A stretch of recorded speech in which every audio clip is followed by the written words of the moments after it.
Shalom, apa kabar sahabat Oase Rohani Katolik yang terkasih? Kita berjumpa kembali dalam siaran Oase Rohani Katolik hari ini.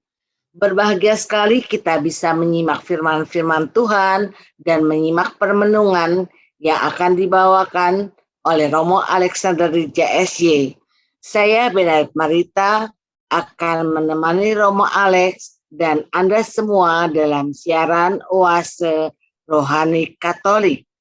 Sekarang marilah kita menyapa Romo Alex yang sudah berada di sini untuk Anda. Salam damai Romo. Salam damai, selamat. Ya, bagaimana kabar Romo, sehat?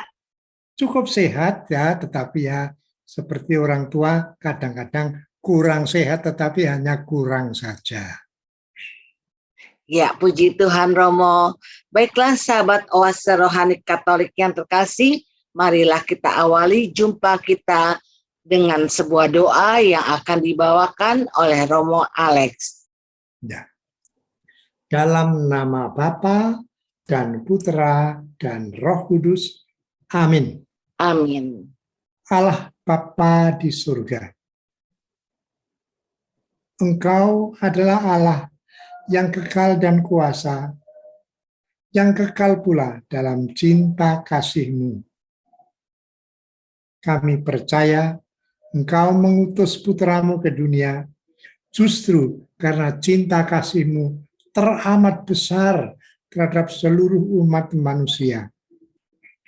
Maka biarlah kami belajar mendengarkan putra-Mu yang akan menunjukkan jalan kembali kepada Bapa di surga. Kami percaya firman Yesus yang akan kami dengar adalah firman yang membawa kehidupan yang abadi. Demi Yesus Kristus, Putra-Mu dan pengantara kami, yang hidup bersama Dikau dalam persekutuan dengan Roh Kudus, Allah sepanjang segala abad. Amin. Amin. Dalam nama Bapa dan Putra dan Roh Kudus. Amin. Amin. Sahabat Oase Rohani Katolik yang terkasih, antifon pembuka kita untuk hari ini adalah bersyukurlah kepada Tuhan, sebab Ia baik, kekal abadi kasih setianya. Bacaan pertama hari ini diambil dari Nubuat Amos, bab 8 ayat 4 sampai 6, dilanjutkan ayat 9 sampai 12. Dengarkanlah ini, kalian yang menginjak-injak orang miskin dan yang membinasakan orang sengsara di negeri ini. Kalian yang berpikir, kapan pesta bulan baru berlalu, supaya kita boleh menjual gandum? Kapan hari Sabat berlalu, supaya kita boleh berdagang terigu? Kita akan memperkecil takaran, menaikkan harga, dan menipu dengan neraca palsu.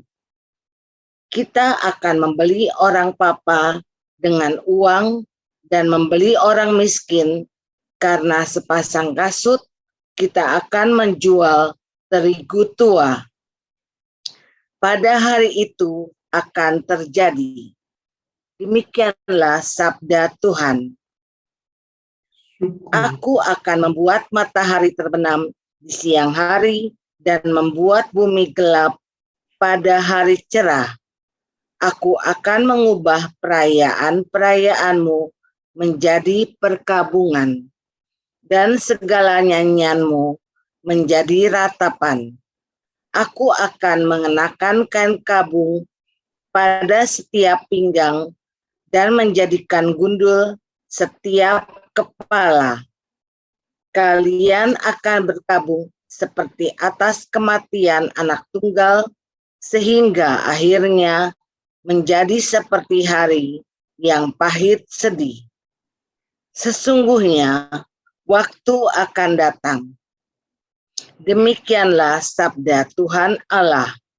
Aku akan mengirimkan kelaparan ke negeri ini bukan kelaparan akan makanan, dan bukan kehausan akan air, melainkan kelaparan akan mendengar sabda Tuhan. Mereka akan mengembara dari laut ke laut dan menjelajah dari utara ke timur untuk mencari sabda Tuhan, tetapi tidak akan menemukannya. Demikianlah sabda Tuhan. Baiklah sahabat Oase Rohani Katolik yang terkasih, marilah kita tanggapi sabda Tuhan dengan mazmur tanggapan. Manusia hidup bukan hanya dari roti, tetapi dari setiap firman yang keluar dari mulut Allah. Berbahagialah orang yang hidupnya tidak bercela, yang hidup menurut sabda Tuhan. Manusia hidup bukan hanya dari roti, tetapi dari setiap firman yang keluar dari mulut Allah. Dengan segenap hatiku, aku mencari Engkau. Jangan biarkan aku menyimpang dari perintah-Mu. Manusia hidup bukan hanya dari roti, tetapi dari setiap firman yang keluar dari mulut Allah. Hancurlah jiwaku karena rindu kepada hukum-hukum-Mu setiap waktu. Manusia hidup bukan hanya dari roti, tapi dari setiap firman yang keluar dari mulut Allah. Aku telah memilih jalan kebenaran dan menempatkan hukum-hukum-Mu di hadapanku. Manusia hidup bukan hanya dari roti, tetapi dari setiap firman yang keluar dari mulut Allah. Baiklah sahabat Oase Rohani Katolik yang terkasih, marilah kita simak bersama bacaan Injil hari ini dari Injil Suci menurut Matius bab 9 ayat 9 sampai 13. Kita mulai dengan ayat pengantar Injil. Haleluya, haleluya, haleluya, haleluya. Datanglah kepadaku, kamu yang letih lesu dan berbeban berat. Aku akan membuat kalian lega. Haleluya, haleluya, haleluya, haleluya. Tuhan sertamu dan sertamu juga. Inilah Injil suci menurut Matius. Dimuliakanlah Tuhan. Silakan. Marilah kita simak bersama bacaan Injil pada hari ini. Pada suatu hari, Yesus melihat seorang yang bernama Matius duduk di sebuah rumah cukai. Yesus berkata kepadanya, "Ikutlah aku." Matius segera berdiri dan mengikuti Yesus. Kemudian, ketika Yesus makan di rumah Matius, datanglah banyak pemungut cukai dan orang berdosa makan bersama-sama dengan dia dan murid-muridnya. Melihat itu, orang-orang Farisi berkata kepada murid-murid Yesus, "Mengapa gurumu makan bersama-sama dengan pemungut cukai dan orang berdosa?" Yesus mendengarnya dan berkata, "Bukan orang sehat yang memerlukan tabib, melainkan orang sakit. Maka pelajarilah arti sabda ini. Aku menginginkan belas kasihan, bukan persembahan."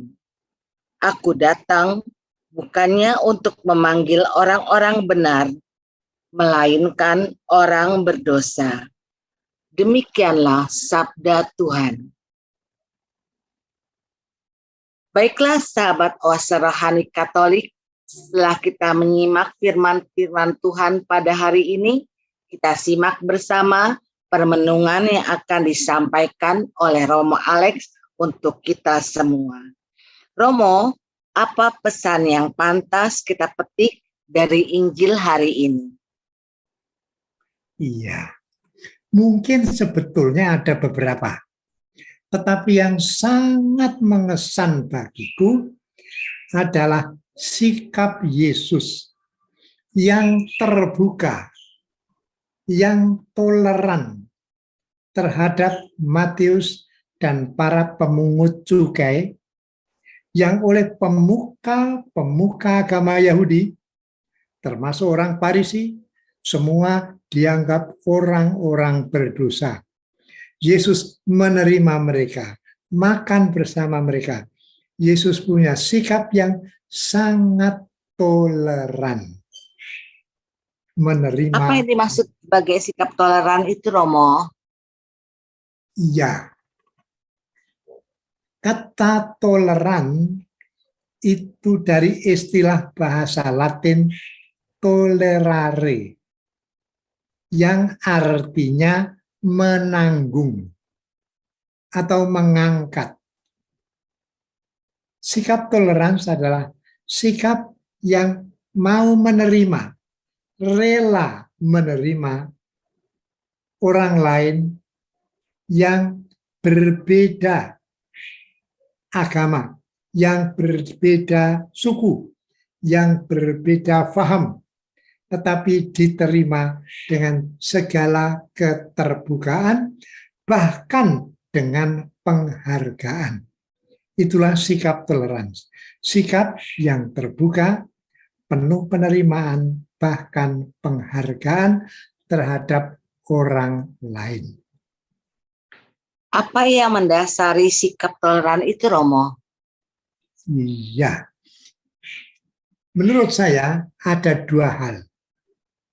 Dalam hidup bermasyarakat, kita selalu ketemu orang bermacam-macam, beraneka ragam. Dalam bahasa Indonesia, bineka, kebinekaan, keanekaragaman. Mungkin karena berbeda suku, berbeda latar belakang hidup, berbeda agama, berbeda faham. Maka ada keragam-ragaman, keanekaragaman dalam masyarakat. Bisa hidup di tengah masyarakat tanpa ketegangan, itu memerlukan sikap tertentu. Ialah sikap toleran. Toleran menerima keanekaragaman, menerima perbedaan, menerima yang sangat berlainan tabiat dan latar belakang hidup. Maka keanekaragaman bukan dianggap sebagai suatu malapetaka, bukan, tetapi malah sebagai kekayaan. Keanekaragaman, perbedaan dianggap sebagai anugerah yang pantas diterima, dihargai, dan bahkan disyukuri. Itulah dasar dari toleransi. Maka dasar dari toleransi dikatakan adalah keanekaragaman yang kita terima itu. Tetapi itu yang pertama. Ada yang kedua. Dasar yang kedua itu kesadaran bahwa tidak semua orang itu 100% jahat atau 100% baik. Tidak ada orang yang 100% keliru atau salah, yang lain 100% benar. Tidak ada. tidak ada manusia yang sempurna. Ada jeleknya, ada baiknya, ada benarnya, ada salahnya. Menerima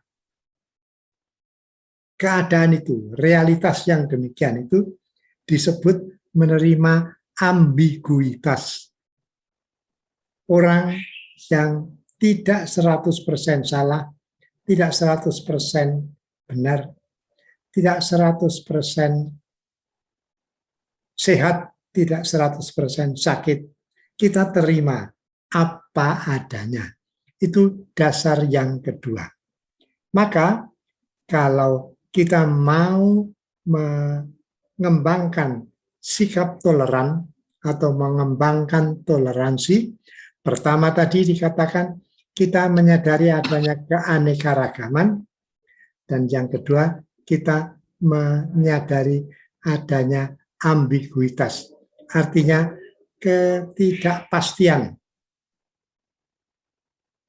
antara benar dan salah, antara hitam dan putih, antara itu ya. Maka yang menerima keabu-abuan, kira-kira demikian. Itulah dasar dari sikap toleran, dasar dari toleransi. Saya kira demikian saya bisa mencoba menerangkannya. Ya Romo, adakah contoh lain yang mengungkapkan sikap toleran Tuhan Yesus selain dari Matius 9 ayat 9 sampai 13 ini, Romo? Oh ya, banyak sebetulnya banyak. Tapi yang saya ingat saja, misalnya ada perumpamaan-perumpamaan yang tak bisa lain menunjukkan bahwa Yesus itu punya kesabaran, punya toleransi. Yang pertama itu dari Injil Lukas kalau tidak salah. Saya baca dulu sedikit karena aku juga tidak bisa selalu ingat segala sesuatunya. Dalam Ya Romo, Lukas ada bab 13 ayat 6 dan 9. Itu adalah perumpamaan tentang pohon ara. Ada pohon ara yang ditanam oleh pemiliknya. Tetapi ditunggu-tunggu tidak berbuah-buah. Pohon ara itu sudah berbulan-bulan, sudah bertahun-tahun, sudah 3 tahun ditunggu tidak berbuah-buah. Maka pemilik itu berkata, saya tebang saja pohon ara ini. Pemiliknya marah. Tetapi pengurus kebun berkata, Tuan, beri aku waktu setahun. Akan kucangkul tanah di sekitar pohon, akan ku beri pupuk pada akar-akarnya. Setelah setahun nanti lihat dia berbuah atau tidak. Kalau berbuah, syukur alhamdulillah. Tetapi kalau tidak berbuah, silakan menebangnya. Maka pengurus kebun itu adalah Tuhan Yesus. Pohon ara itu kita semua manusia ini. Ada yang sejak lama sudah bisa berbuat baik, suka menolong, suka membantu, tahan menderita, dan sebagainya. Sebaliknya, ada pula yang tidak peduli orang lain, tidak pernah membantu, kalau sakit, kalau menderita, banyak mengeluh, dan sebagainya. Tetapi Tuhan Yesus berpikir, ku beri waktu dia setahun, akan ku yakinkan, akan ku pupuk dengan macam-macam contoh. Mungkin setelah setahun dia akan berubah. Maka Di situ kita melihat toleransi dari pengurus kebun dari Tuhan Yesus sendiri. Ialah memberi waktu, tidak tergesa-gesa menuntut buah yang baik, tidak, memberi waktu untuk tumbuh pelan-pelan, untuk berubah pelan-pelan. Kita masing-masing perlu waktu untuk berubah, perlu waktu untuk bertobat, dan Yesus menjamin Dia akan mohon dari Bapanya waktu bagi kita masing-masing untuk berubah, untuk berkembang, dan untuk menjadi berkenan kepada Allah, karena cara hidup kita, cara berpikir kita yang sesuai dengan kehendak Allah. Maka dari perumpamaan tentang pohon ara itu, kita bisa menangkap kesabaran Tuhan Yesus yang penuh dengan toleransi terhadap kesalahan, terhadap kekurangan, dan memberi waktu untuk berubah, untuk bertobat. Kita semua diberi waktu, diberi kesempatan untuk berubah. Maka kalau sekarang ini kita masih hidup, itu adalah bagian dari kesempatan yang diperjuangkan oleh Yesus. Dan kalau kita memanfaatkan, kita menggembirakan hati Yesus yang bersabar terhadap kita. Kita menggembirakan hati Bapa di surga yang akan melihat buah kebaikan dan kemudian memanggil kami masing-masing pada waktunya, memeluk Dia dan membawa yang telah dipanggil itu ke dalam rumahnya, ke dalam surga. Itulah contoh lain mengenai toleransi yang ada dalam hati Yesus. Sikap toleran yang penuh kesabaran dalam hati Yesus. Ada lagi contoh dalam Injil Matius. Pada Matius bab berapa itu? Bab 13 atau berapa itu ya? Matius bab 13 ayat 24 sampai dengan 30.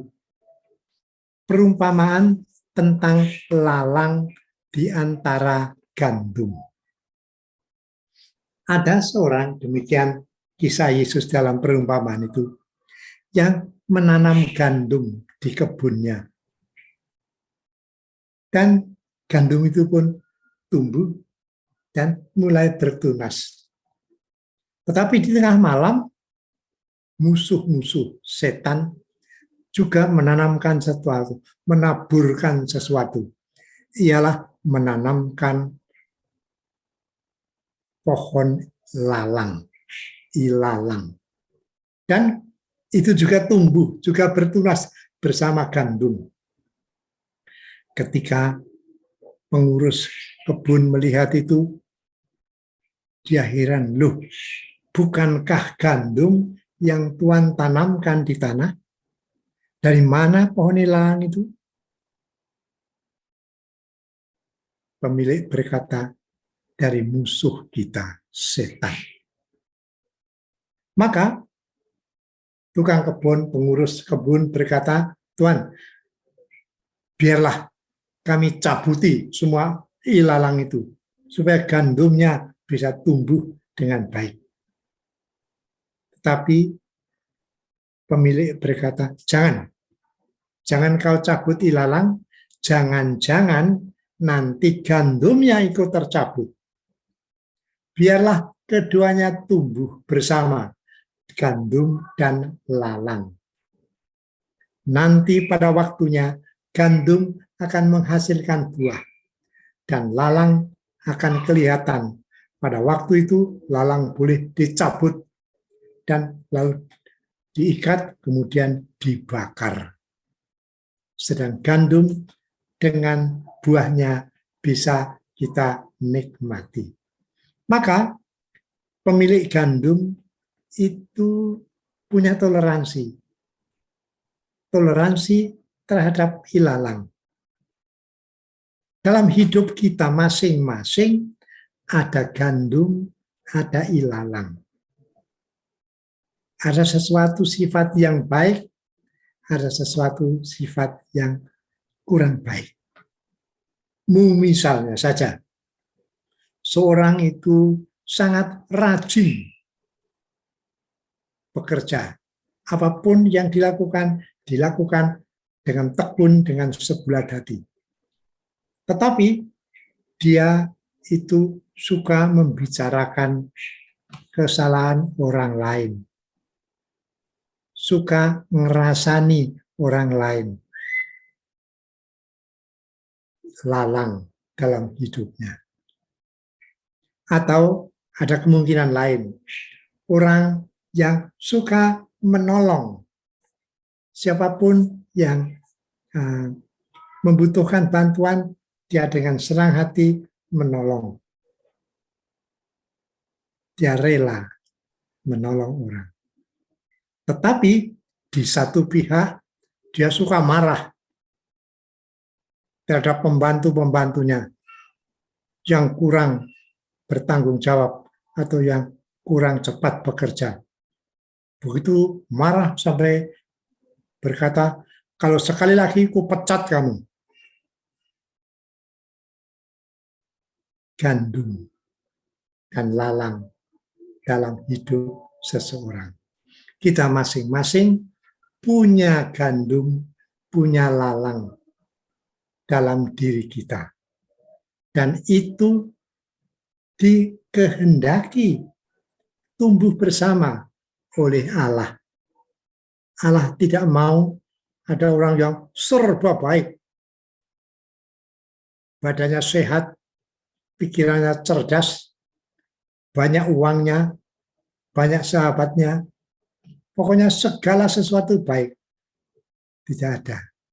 Setiap orang punya unsur positif, tapi juga punya unsur negatif.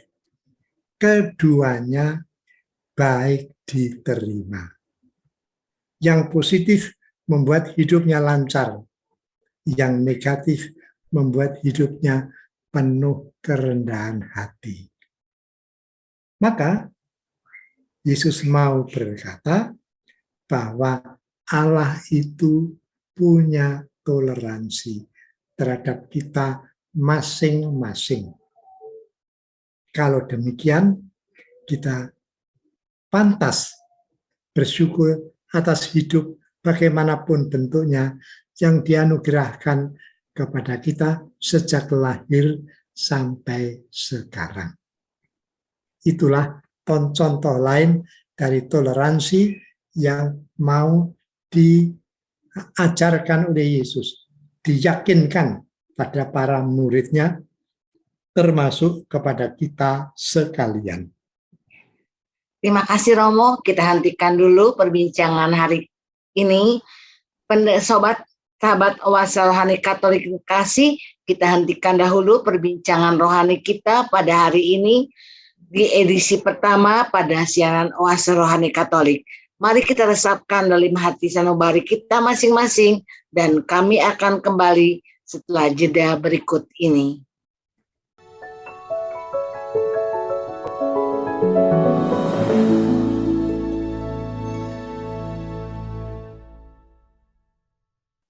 Sahabat Oase Rohani Katolik, kita berjumpa kembali dalam siaran Oase Rohani Katolik. Dan saya informasikan kepada Anda, bagi Anda yang ingin mengirimkan usul, saran, ataupun bertanya, silakan kirim ke alamat email kami, orkkaj2021@gmail.com. Atau Anda dapat kirim WA ke nomor 0818 0251 33438. Masih ada di sini Romo Alexander JSY dan saya Benadet Marita akan menemani Anda semua sampai di penghujung acara. Baiklah sahabat Oase Rohani Katolik, kita akan melanjutkan perbincangan dengan Romo Alex dan menyimak permenungan dari Romo Alex. Romo, kelanjutannya bagaimana Romo? Iya. Saya tidak akan melanjutkan dengan pikiran lain, tetapi saya mau memberi suatu contoh yang hidup betul, supaya yang kita terima tadi menjadi keyakinan bagi kita. Saya ingat suatu peristiwa, ada seorang ibu yang saya belum pernah ketemu, tetapi dia kirim surat pada saya, minta pendapat dan nasihat. Suratnya itu cukup panjang. Saya tidak akan membaca seluruhnya, apalagi mengenai masalah yang dia ungkapkan. Tetapi yang menarik bagi saya itu awal dan akhir dari surat. Awal surat itu berbunyi kira-kira demikian. Pastor, saya seorang yang tidak suka basa-basi. Saya seorang yang suka to the point, apa-apa to the point. Apa-apa belak-belakan. Tidak wishy-washy. Apa yang hitam, saya katakan hitam. Apa yang bodoh, saya katakan bodoh. Saya bukan tipe orang yang penuh sopan santun. Bagi saya itu juga seringkali kurang jujur. Maka saya lebih suka apa-apa itu to the point, belak-belakan, ceplos-ceplos apa adanya. Itulah saya. Maka aku punya masalah. Lalu dia mengutarakan masalahnya sampai sekitar 1 halaman. Saya baca dengan teliti karena dia mengutarakan dengan terus terang masalahnya juga. Akhirnya dia menulis, begitulah pastor, hidup saya, masalah saya. Apa pendapat dan nasihat pastor?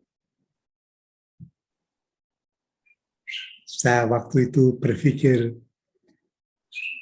tidak terlalu cepat, berpikir apa yang harus kukatakan terus terang pada ibu itu. Akhirnya saya tulis dalam surat jawaban saya kira-kira demikian. Ibu, saya mendapat kesan ibu seorang yang masih muda, ngomong ceplas-ceplos to the point apa adanya. Itu gayanya juga gaya orang muda. Aku tidak mau wishy-washy, sopan-sopan, tetapi kurang jelas. Itu bahasa ibu. Maka pertama saya mendapat kesan Anda seorang yang masih muda. Betul atau tidak? Saya tidak tahu, tapi itu kesan setelah membaca surat ibu. Yang kedua, ibu itu mudah keliru. Terus terang saja, saya juga mencoba terus terang. Ibu pasti sering keliru. Karena ibu berkata, yang hitam saya katakan hitam, yang putih saya katakan putih, yang bodoh saya katakan bodoh, dan sebagainya. Tidak ada orang yang serba hitam, serba putih. Tidak ada orang yang serba bodoh, serba pandai. Tidak ada. Setiap orang itu tidak hitam, tidak putih total, tapi abu-abu. Realitas hidup itu abu-abu. Maka kalau ibu bersikap seperti tadi radikal, black and white, itu kemungkinan besar ibu mengalami banyak kesulitan. Ibu mengalami banyak kekeliruan. Nah, justru. Tetapi dalam surat ibu ada kata-kata, bukankah Tuhan Yesus juga pernah berkata, yang ya katakan ya, yang tidak katakan tidak. Selain itu dari setan. Saya baca surat itu di antara kalimat-kalimat itu. Betul, Yesus berkata demikian, tetapi Yesus sendiri menerima orang-orang berdosa. Seperti tadi kita katakan, menerima Matius dan para pemungut cukai, yang oleh orang-orang Farisi dan pemuka agama Yahudi dianggap pendosa, karena mereka bekerja untuk para penjajah Romawi. Dan kebanyakan pemungut cukai, pemungut pajak itu kaya. Karena mendapat kekayaan dari rakyat, sebagian besar diserahkan kepada Romawi, sebagian yang lain untuk diri sendiri. Maka mereka pantas dianggap pendosa. Tetapi Yesus menerima mereka, bahkan berkata kepada Matius, ikutlah aku. Dan kita tahu Matius kemudian menjadi pengarang Injil yang pertama. Injil menurut Matius. Seorang pemungut cukai. Seorang yang biasa bergaul dengan uang. Tapi kemudian berubah menjadi pengikut Kristus. Mewartakan Injil dengan menulis Injilnya. Maka ibu, saya berkata, kalau bersikap seperti Yesus, oke, saya tidak mau melarang, tidak mau menolak, tetapi ingat saja, Yesus sendiri tidak menerima manusia sebagai black and white, tetapi ada abu-abunya. Setiap realitas itu abu-abu. Maka saya usulkan ibu merenung mengenai sikap to the point, tidak wishy-washy tadi, supaya ibu bisa hidup dalam kedamaian, tidak selalu bersitegang dengan orang karena berbeda paham, karena berbeda pendapat. Masalah ibu, saya kira dasarnya karena ibu menuntut orang lain seperti ibu. Harus menjadi seperti ibu. Dan itu tidak mungkin. Oleh karena itu, toleransi yang diajarkan oleh Yesus lewat dua perumpamaan yang tadi saya sebutkan, dan lewat sikapnya terhadap Matius dan para pemungut cukai, itu menjadi pegangan yang konkret dan kuat bagi kita, bagi saya, dan bagi ibu juga. Saya kira itu kesimpulan konkret yang bisa saya sampaikan setelah renungan tadi. Ada satu kesimpulan lain yang lebih singkat, itu dari seorang Pater Anthony de Mello. Dia yang berkata demikian, certainty, kepastian, is the sin of the Pharisees, the terrorists,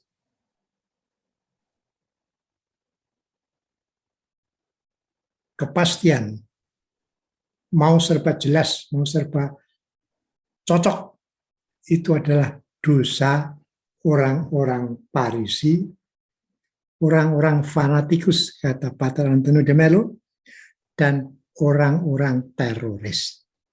Maka kalau kita tidak mau jadi orang Farisi, tidak mau menjadi orang fanatik, tidak mau menjadi orang teroris, terbukalah untuk macam-macam orang. Tidak ada orang yang 100% jahat, tidak ada orang yang 100% baik. Semua agama itu terbuka bagi Allah, dan aku ingin menghargai mereka masing-masing juga. Saya kira itu kesimpulan yang dapat saya sampaikan kepada teman-teman yang mengikuti ORK pada saat ini. Terima kasih Romo. Romo, apakah pendapat Romo bagaimanakah kita harus bersikap toleran terhadap hubungan antar umat beragama, Romo? Kalau orang beragama lain, sikap toleran apakah yang harus kita lakukan terhadap mereka, Romo? Ya, oke. Jadi saya sendiri sebagai orang Katolik pernah mengikuti cara untuk meditasi orang-orang Buddhis.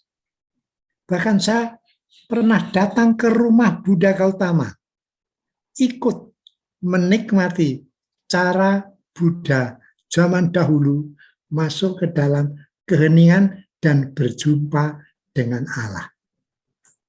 Ialah lewat pernafasan. Orang Buddhis sampai sekarang masih sangat menghargai anapana. Tulisnya anapana. Kesadaran akan pernafasan sendiri. Keluar, masuk, kuhembuskan, kusedot, masuk, keluar, masuk, keluar.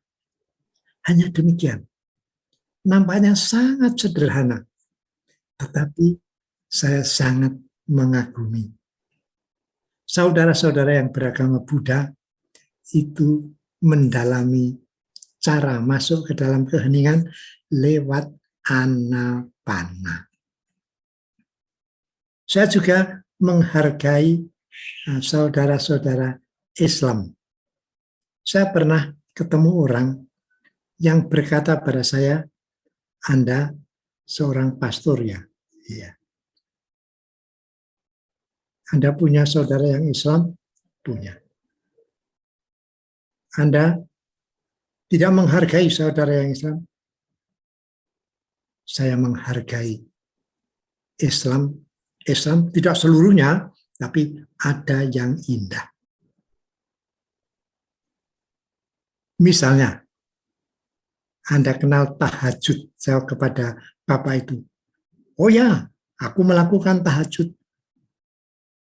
Itu berdoa tanpa kata. Hanya diam, tenang.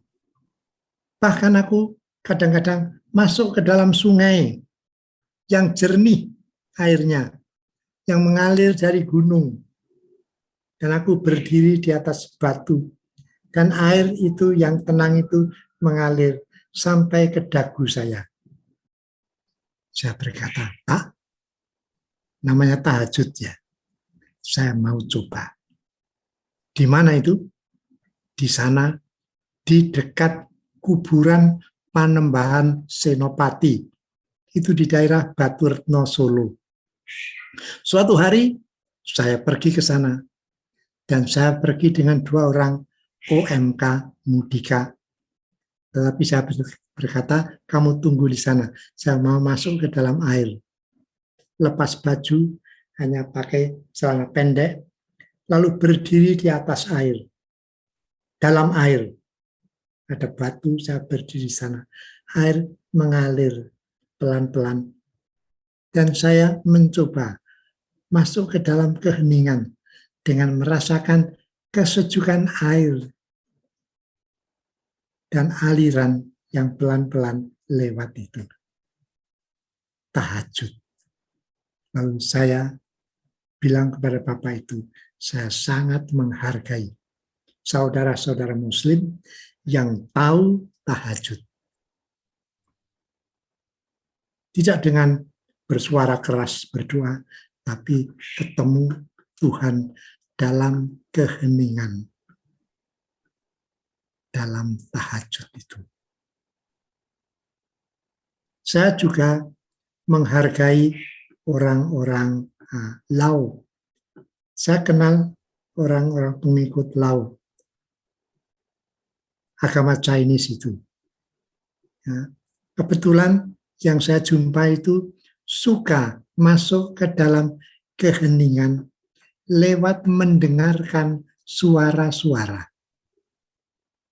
Duduk di tempat yang sunyi, mendengarkan suara-suara yang lewat. Suara angin yang lewat di antara ranting-ranting.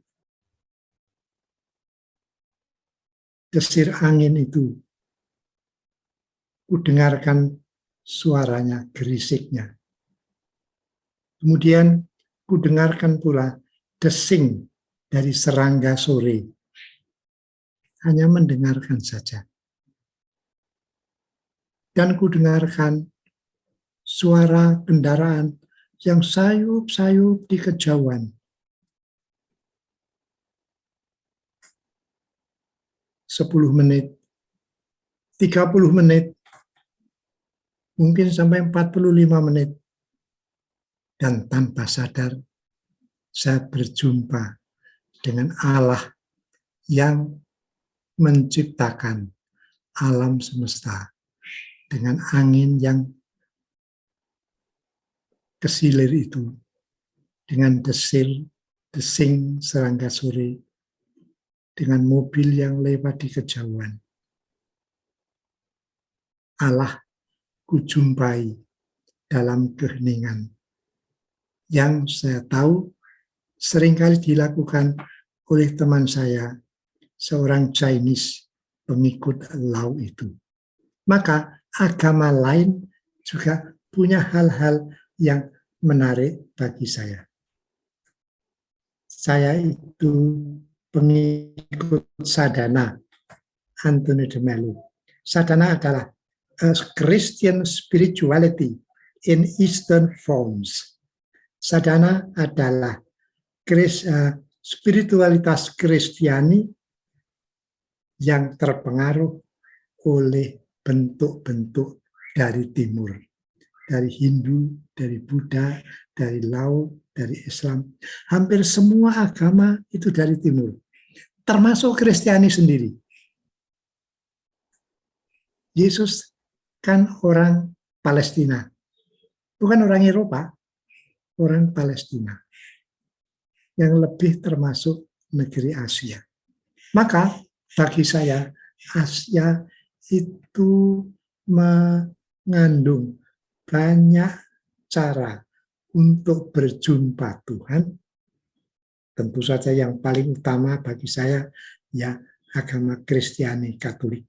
Tetapi dari Buddhis, dari Hinduisme, dari Lao, saya juga menangkap beberapa hal yang bisa saya gunakan dalam mencari Tuhan.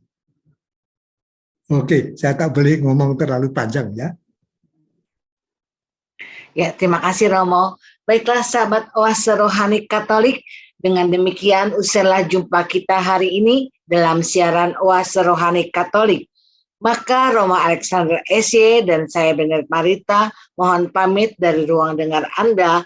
Kami mengucapkan selamat dan juga salam damai, tetap semangat dan tersenyum. Kita akan tutup jumpa kita dengan doa penutup dan berkat Tuhan melalui Romo Alex. Silakan Romo. Iya. Oke. Dalam nama Bapa dan Putra dan Roh Kudus. Amin. Amin. Bapa yang penuh kasih, terima kasih. Karena begitu banyak saudara yang rindu ketemu dengan Dikau, antara lain lewat renungan seperti ini. Sederhana, tetapi mengajak ketemu dengan Yesus Putramu dan dengan Allah Bapa sendiri.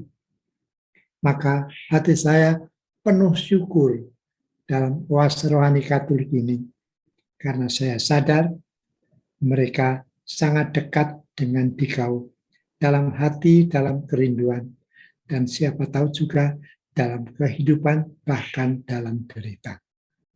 Maka ya Bapak, saya ingin menutup perjumpaan kita dengan suatu berkat dari Tuhan sendiri.